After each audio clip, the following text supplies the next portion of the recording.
Tu nous avais dit en fait que tu avais été formée en fait, donc en Nouvelle-Calédonie, vous formez des élites qui devaient revenir en fait C'est ça. En Nouvelle-Calédonie pour justement faire évoluer la société, travailler en Nouvelle-Calédonie, donc ne pas rester en France métropole. Et là, tu disais en fait que tu as arrêté justement tes classes préparatoires.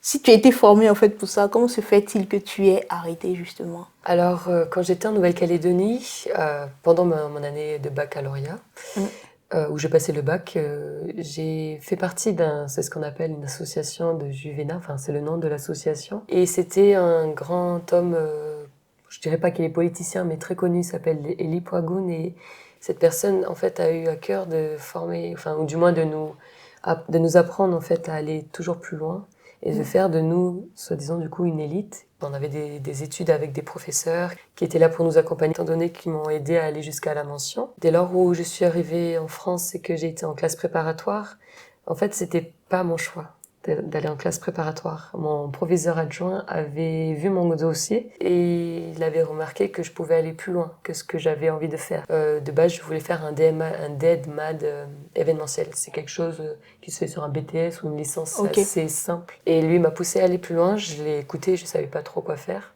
Et c'est en arrivant en prépa que en fait, j'ai remarqué que j'avais les compétences, mais j'avais pas d'objectif.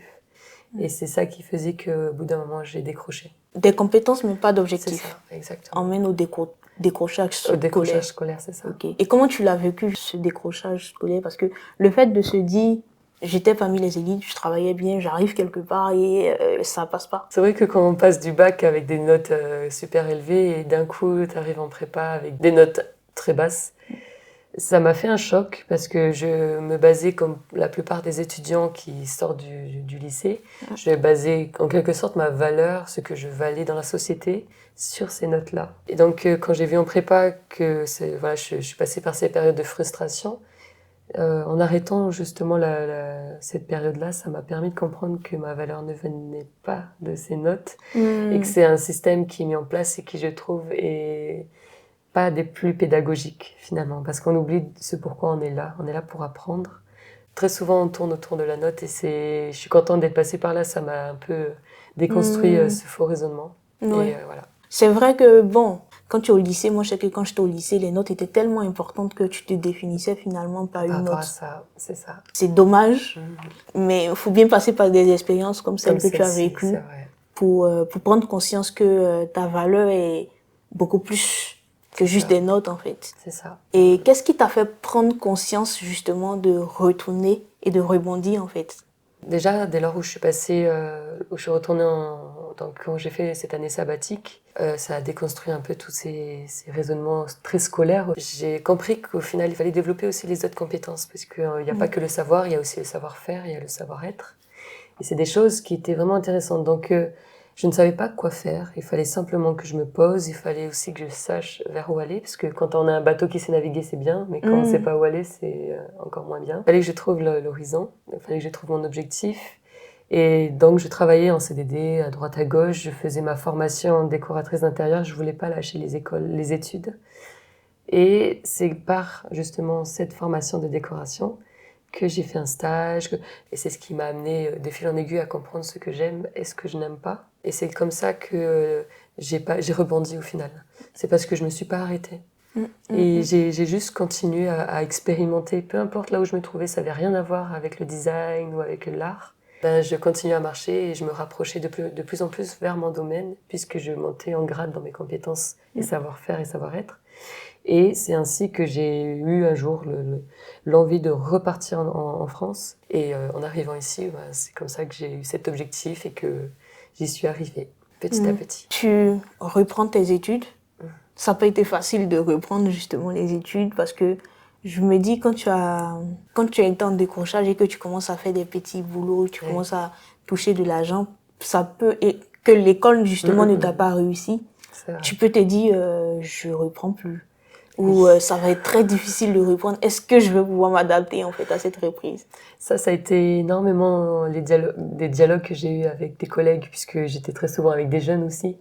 Et c'est vrai que le piège, en fait, c'est de se mettre en CDI ou de commencer à vouloir faire sa vie d'adulte ou de se mettre en autonomie. Mais j'ai compris qu'en fait, faut pas se calquer à ce que la société vit et qu'aujourd'hui, j'ai rencontré même des personnes à 32 ans qui se réorientent encore.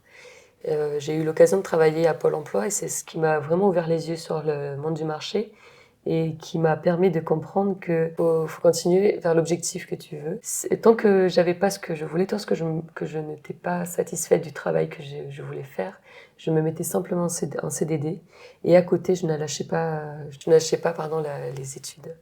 Et bien évidemment, après avoir lutté maintes et maintes fois, ça fait vraiment du bien d'apprendre tous les jours. Tu fais pas tout le temps des choses répétitives comme dans le monde du travail. Au contraire, tu apprends encore et ça, j'aime beaucoup.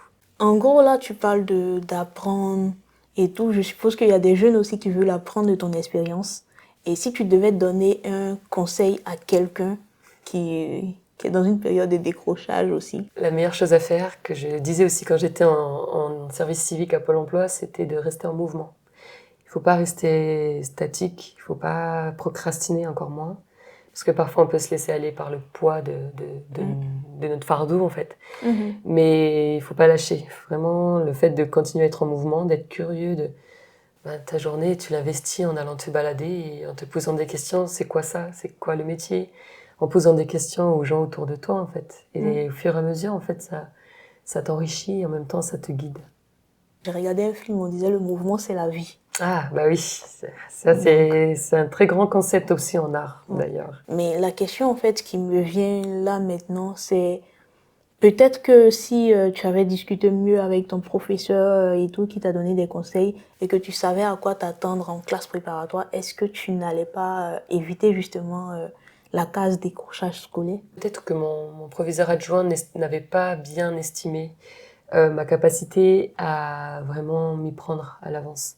J'avais 17 ans, j'ai suivi parce que je voulais être juste aller au maximum de mes compétences, mais je ne savais pas trop vers où aller. Pendant un moment, j'en ai voulu à ce proviseur adjoint parce que j'estimais qu'il n'a pas fait assez son travail, même il a énormément influencé mes choix.